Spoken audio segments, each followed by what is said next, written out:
Hello, I'm Zach Yuson, and this is your 6 p.m. wrap. The Philippines sends a formal invitation to the United Nations to investigate extrajudicial killings in the Duterte administration's war on drugs.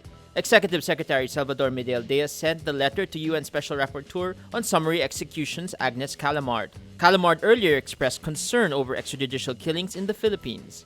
The Philippine government also urged Calamard to probe the deaths of law enforcers at the hands of drug suspects.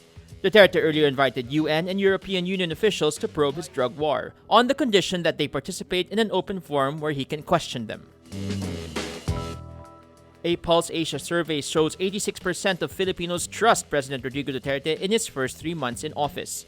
Duterte's trust rating is lower by 5 percentage points compared to his 91% trust rating in a Pulse Asia survey conducted in July. But the result is statistically negligible considering the 3-point error margin of the survey. Duterte enjoys high trust ratings despite controversies that plagued his first 3 months in office. The survey period covers the testimony of self-confessed Davao Death Squad member Edgar Matobato, international criticism of his bloody war on drugs, his statement comparing himself to Adolf Hitler, and the commemoration of the martial law declaration. His ratings are highest in Mindanao, his home region, where he got 96% trust rating and 93% satisfaction rating. Senator Grace Poe on Wednesday, October 12, says the Senate bill granting emergency powers to President Rodrigo Duterte to improve the traffic situation will likely be approved before the year ends. Poe says she hasn't heard of any senator who is keen on opposing the administration-backed bill. She says, quote, "I have not talked to any senator who is against the emergency powers, in principle, but I think there would be a few debates on the provisions." Poe adds the bill will include a provision creating a central traffic authority to supervise the implementation of emergency powers. Former President Fidel Ramos defends United Nations Secretary General Ban Ki-moon and United States President Barack Obama from Philippine President Rodrigo Duterte's rants.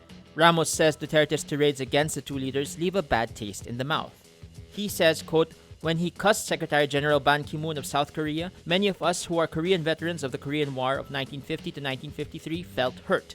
Ramos was part of the Philippine Army contingent of the UN forces that fought in the Korean War. Duterte earlier called Ban and the UN, quote, "hypocritical" for criticizing the extrajudicial killings in his administration's war on drugs when the UN failed to stop genocides in other countries. Duterte also told Obama to, quote, "go to hell" for criticizing his bloody war on drugs.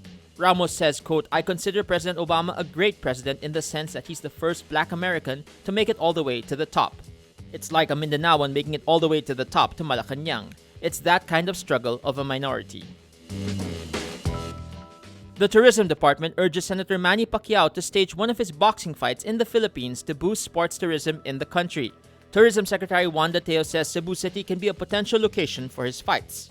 Teo says, quote, "Senator Pacquiao no doubt can help us score a knockout victory in terms of international visitor arrivals if he were to fight in the Philippines." Pacquiao last fought in the Philippines in 2006 when he outpointed Oscar Larios at the Araneta Coliseum.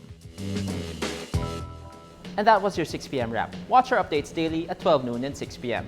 I'm Zach Yuson. Remember, tomorrow begins today.